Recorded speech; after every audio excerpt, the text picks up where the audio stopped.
Hello everyone, Tom again from Team NWP, the guy with the face, beard, shit in the background. Well, didn't take long since the last time I filmed this bloody deck for a Banlist to hit. Now the last time we did this particular deck, it was the safe version with cards that I felt would most likely not get hit, and I was one card wrong.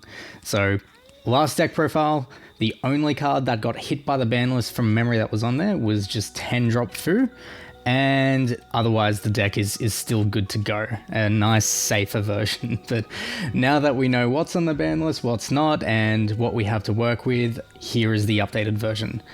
So if you're here for the list, voila. If you'd like to stick around to hear some of my card choices and thoughts, by all means stick around. So, for anyone who does not know what this particular leader does, this is a leader coming out in set 16 that I'm super hyped for. So, on Unawaken, you are, when you attack, draw 1, then you've got an activate main, which will be your primary awaken condition, as opposed to, aiming for your 4 or less life. But if you have 2 or more energy and you choose 1 yellow Vegeta in your battle area and place it under this card, flip this card over. If you do, draw 1 card, then add cards from your life to your hand until you have 6 left. So, as opposed to drawing 2, the trade-off is definitely there, because 1, we awaken on our condition. We don't have to wait for us to self-awaken by taking life or get beaten down to full life. The 1 less card is definitely worth it, because when we flip over, here's where we can definitely build a lot of momentum. So on the awaken side, we are on attack, we can draw 1. If we don't, we can choose up to 1 yellow Vegeta, 1 yellow Trunks Future, or 1 yellow Bulma card with an energy cost of 1 in hand or drop area, and play it in rest mode. So fan-flippantastic for just keeping this deck and the engine going.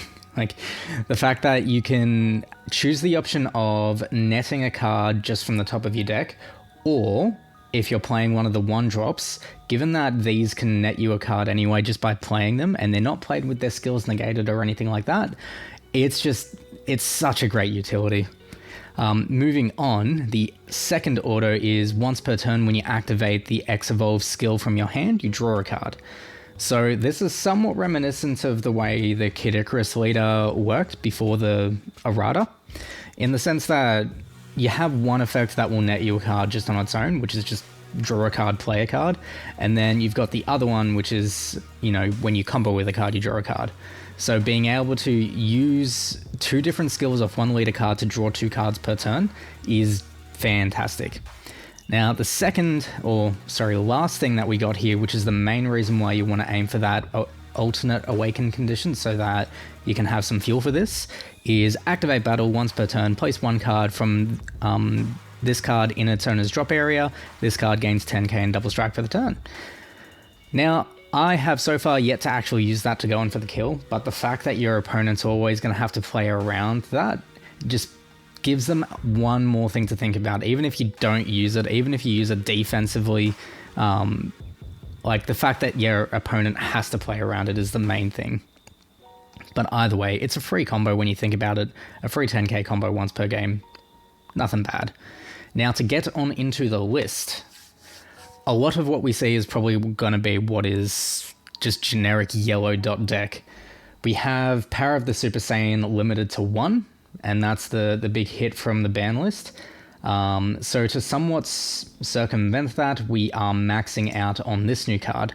So this one, as it says, great all-rounder.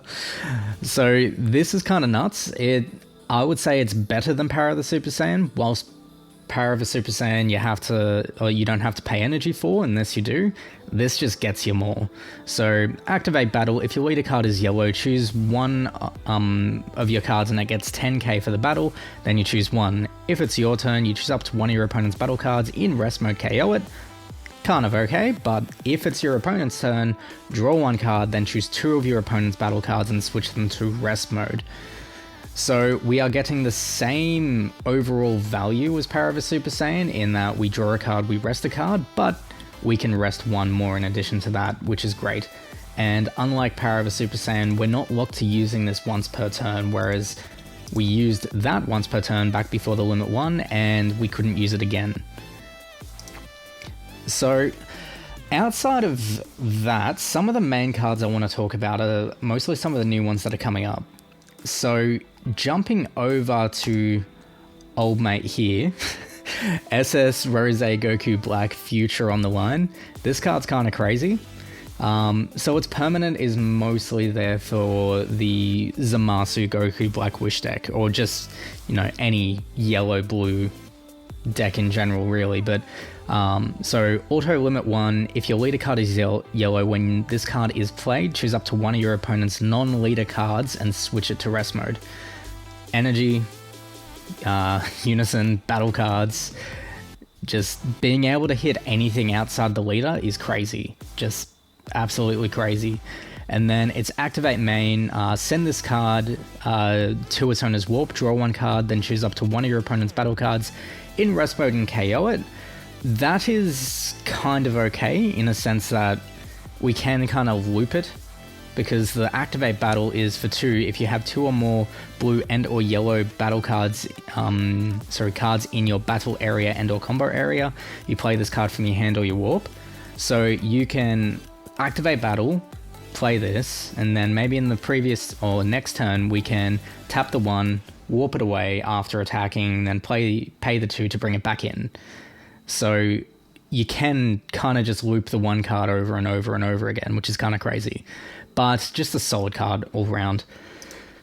So with that coming in, I've kind of done a 2-2 split between this and Taaakke. So Taaakke, obviously one of the absolutely fantastic cards that came out of set 15. I think that's going to be fine. Like, they both achieve 2 different things. Taaakke will be able to give you more flexibility if you're targeting battle cards specifically, or if you just wanted, you know, a cantrip to rest something, or pop something and draw a card. But this has a lot more flexibility. They're both kind of similar in the sense that it's a 2 energy play, so you need to invest 2 energy into playing either one of them. So maxing out on either one, I feel like, is not necessarily a good idea. But it could just be down to me and how I play, and that is it. Now, to get into the core of the engine and how things work.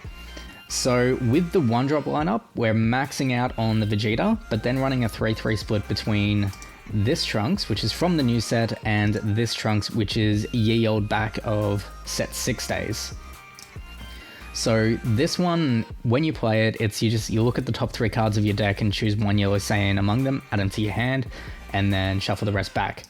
So this can search so many targets from the deck. So it can search Big Guy, it can search either of the 3-drops, it can search Goku Black, it can search Taaakke, it can search the Goku counter, it can search the 1-drops, it can search itself. You get me. So this, in comparison with that, like, they both will achieve different things, but being able to fuel your X-Evolve and get a 1-drop on the field to X-Evolve the Trunks over, as well as just being able to search your deck for almost any of your main pieces, is really good value. Now, the other 1-drop just goes pretty much hand in hand with the Vegeta. Both of them effectively do the same thing. So when you play it, you can choose one of 2 things. You can either draw a card, or you can play the Vegeta. Vice versa with the Vegeta, when you play it, you can draw one, or you can play the Trunks. So that is really good value, especially if you've got one of the 3-drops to X-Evolve in hand, but you don't have the, the respective 1-drop. So if I've got the Vegeta in hand, want to play the Vegeta, but I don't have a Trunks, play the Trunks, fetch the Vegeta, X-Evolve the Vegeta. Nice and simple, the deck is consistent and the deck works. Now moving on to the 3-drops. So starting with the Vegeta, this card's an absolute powerhouse. And both of them have the same kind of X-Evolve cost and skill, and the same auto as far as the first one goes. So for 1 energy, you draw a card, and then if you X-Evolve on top of a yellow Vegeta with an energy cost of 1. So between that and our leader, we draw 2 cards per turn for X-Evolving. Same idea with this, pay 1 yellow, draw a card, and then X-Evolve over a yellow Trunks with an energy cost of 1. then both of them will do the same thing, which is when this card is played using X Evolve, you switch it to active mode. So really, really great considering our leader can play them from the drop in rest mode. So in that case, it really doesn't matter that they come in rest. Our X Evolve comes in active. Then as far as the individual effects go, auto once per turn, when this card attacks, you choose up to one of your opponent's battle cards in rest mode, ignoring barrier, and KO it, which is really good. Like, whilst, yes, we have to have it in rest mode and blah, blah, blah, blah, blah, blah, blah, just being able to have constant on-attack barrier removal is fantastic. Then moving on to the trunks, this is kind of like a poutine, but not quite as broken. So this is auto once per turn. If your leader card is a yellow trunks future card, when your opponent plays a battle card or a unison card, choose it and switch it to rest mode. So couple of noteworthy things is that this is mandatory. You don't get any choice on it being played and you being able to choose it. It just says they play, choose it, switch it. So with that being the case, if you have multiple of these on the field, if your opponent triggers one, it triggers all of them, and all of them have to target the same card.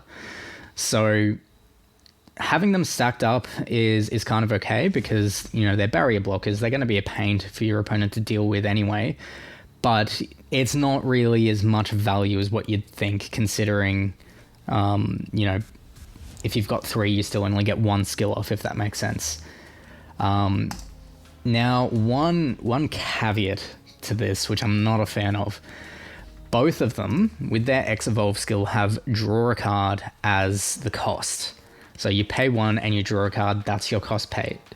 Now, if you're coming across the Mirror Match or any other yellow deck that plays Slug says while it's in rest and it's Bond 1, or Bond 2, whatever it is, your opponent can't add cards from their deck to their hand, which will include drawing them.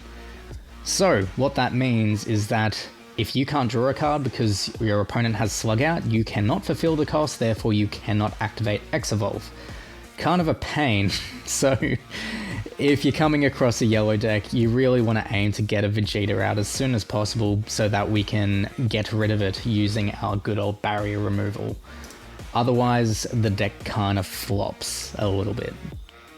So moving on to some of the last key components, we've got Bulma. So on play, draw a card, kind of okay. We're not really ever going to play this card unless we really need to from drop by leader or something.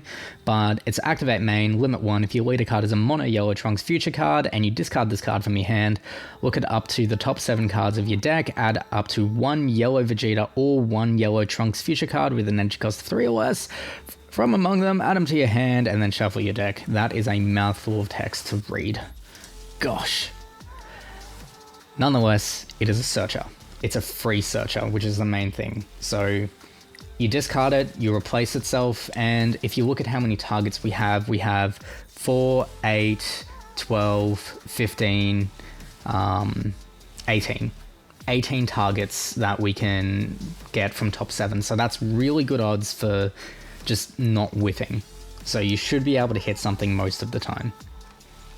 Now, moving on to the last big boss monster of the deck, SSB Vegeta and SS Trunks Father-Son Bond. So this card is pretty good, but I still have a bit of a dislike to it, just in the fact that it hasn't got Deflect, hasn't got Barrier, or any other form of inbuilt protection, so it's kind of susceptible to most removal. So baseline, we're 35k crit, which is solid, and then activate main for 2 yellow if you have 3 or more energy and you choose 1 yellow Vegeta and 1 yellow Trunks future card in your battle area. Play this card from your hand, then place the chosen cards under this card. Now, you can do it with just the 1-drops, so you could go leader swing, play the Trunks plays the Vegeta, then you can tap to play that, and you're good to go. Or if you've got the 3-cost X Evolve and the Vegeta and the 3-cost X Evolve Trunks, when you X Evolve, when you play that via the activate main, choosing those 2 targets, the cards underneath will go with it. So fueling the second activate battle, you'll be able to do it twice instead of just once if you do it using the 1-drops. So the activate battle, limit 1, place 2 cards from under this card in their owner's drop area, draw 1 card, then choose up to 2 of your opponent's battle cards in rest mode and KO them, and this card gains triple strike for the battle.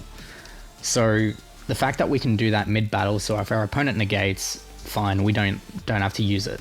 Great, we can use it next turn. And the fact that we can then do it the turn after if we use the 3 costs is really good. I will probably recommend going just with the 1-drops because you'll be able to just literally fuel those onto your board for free without energy requirements, and then you're just tapping 2 for that. Whereas with these ones, you have to commit the energy to actually get them on the field in the first place, and these maintain value by staying there, whereas these ones do not maintain value for staying there, and will effectively just be dead space. So, to each their own. If you want to use it for those, use it for those. I find if we're going into that, we're probably not going to let it stick around for more than 2 turns anyway, so having the 2 fuel for it is kind of much the muchness. But that kind of wraps up the deck. We can see everything else that's in here. It's nothing new. We got Mecha Frieza, we've got Cooler, we've got Final Flash, we've got Bergamo, Frieza Army Reinforcements. The best super combo from the deck is definitely Krillin. And then some, you know, generic staples with Poutine, a Fighting Against Fade, a Secret Identity, and then given that we can just spam the board so easily, Cell is definitely a really great secret rare for this deck because no energy investment at all, and we can definitely get to turn 5 to get the full effect off and get 3 cards ripped out of your opponent's hand and get quadruple strike, which is nuts. So that be it. The deck profile. I've probably blasted through a lot of cards and missed a whole bunch of things, so if I've forgotten something, just roast me in the comments like your life depended on it and I'll take it like a champ. But if you stuck around, I appreciate you. Toodles.